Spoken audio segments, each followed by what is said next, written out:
கம்பனில் காலைல இடியாப்பம் மாவும் புட்டு மாவும் அரைச்சி காய வச்சுக்கிறோம். எல்லாம் பேக் பண்ணி கீழே எடுத்துகிட்டு போயிட்டாங்க எங்கள் பொண்ணு. வேலை முடிஞ்சிடுச்சு. நாங்கள் இன்றைக்கி வரவே இல்லை, அவங்களே பேக் பண்ணி எல்லாத்தையும் எடுத்துன்னு வந்துட்டாங்க. தினசரி காலையிலே ஏஞ்சி கம்பெனியில் வீடியோ எடுப்போம். எல்லோரும் பசங்க ஸ்கூலுக்கு கிளம்புறாங்கன்னுட்டு நான் வீடியோ எடுக்க கீழே வந்துட்டேன். எங்கள் பொண்ணு எல்லாத்தையும் பேக் பண்ணிக்கின்னு கீழே வந்துட்டாங்க. சோழி முடிஞ்சதுடா டோப்புற என்ன ஆட்டாண்ண ஸ்கூல்ல.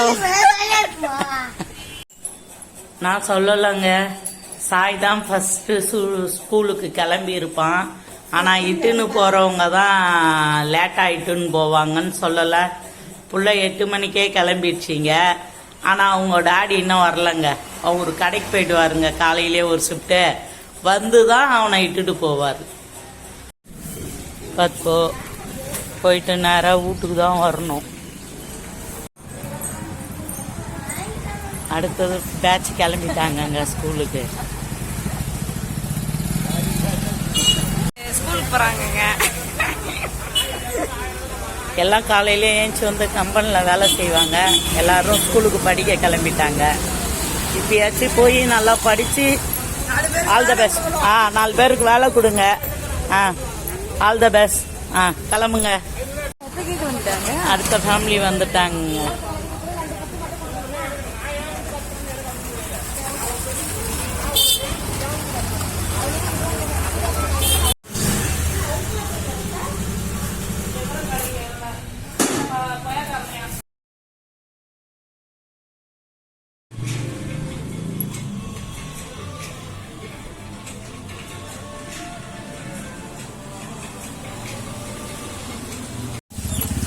நமக்கு அட்டை பாக்ஸ் ஹரியானாவில் வந்து வருதுன்னு சொன்னோம்ல, அது வந்துடுச்சு. வந்து இறக்கின்னு இருக்கிறாங்க.